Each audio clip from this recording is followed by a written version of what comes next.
entrusting me with such a precious and important commission. And I would also like to thank the Talos Art Foundry for casting it so beautifully. Only about a month ago, it was in around 30 pieces, and so what they've achieved is frankly miraculous in such a short time. 2 years ago, I was asked to come up with something, a design to encapsulate the plight of the Lai Dai Han, and like many, I'd never heard of them.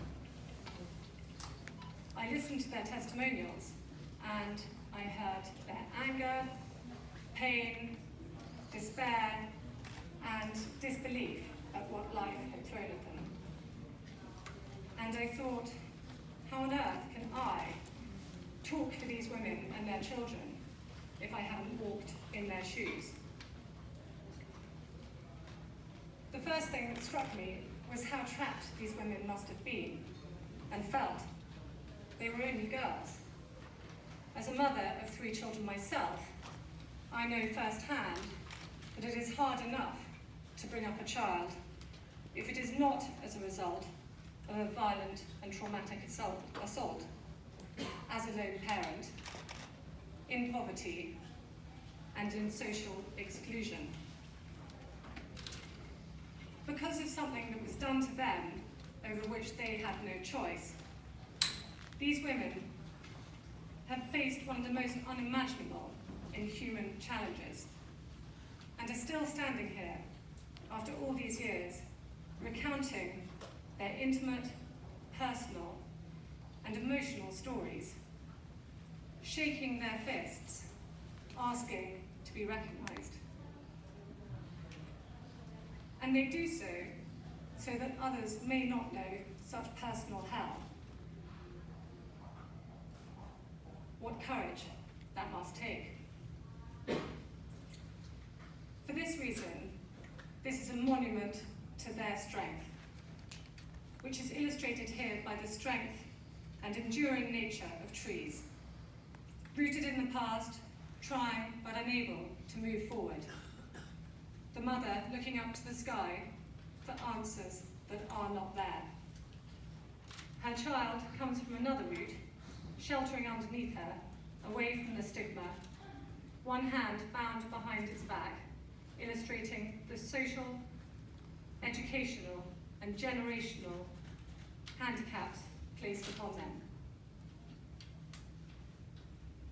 As a child who spent her early years with a squint, I know firsthand what it feels like to be made to feel less than for the way that you look. But there is no operation for paternity. Our provenance is the one thing we can't control. And it is this legacy of rape that is one of the saddest elements of all. For this reason, I've used the strangler fig as a metaphor for what has befallen these women and their children. Strangler figs are common in Vietnam and often originate from a seed being dropped into the canopy of a tree by a bird. It sends tendrils down, ensnaring the tree, planting its roots among the host tree's roots, and then sends vines up around it, strangling it, sucking the life out of it until it dies. This metaphor fits the stories of all who are survivors of sexual violence in conflict. When I asked Mrs. Nat what had given her her strength, she told me simply that it was the love for her son. It is both inspiring and ironic that that which destroys you can produce something that also gives you the strength to survive it. There is a powerful juxtaposition between a child's need for nurture and the unconditional love of a mother who has survived extreme violence to sustain this relationship.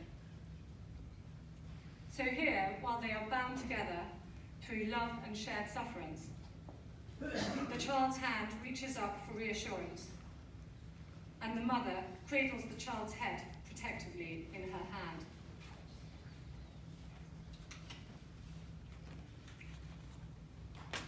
this sculpture does not just stand for a group of women and their children in another country far away, from a war 50 years ago that wasn't ours. It's about women and children and the legacy of rape in every conflict before, ever since, and today. This sculpture is a celebration of the strength of the human spirit in the face of that adversity. I hope that it stands and speaks for all women whose strength has been born in the heart of the crimes committed against them, and for all children throughout the world who have found their strength in living with this stigma.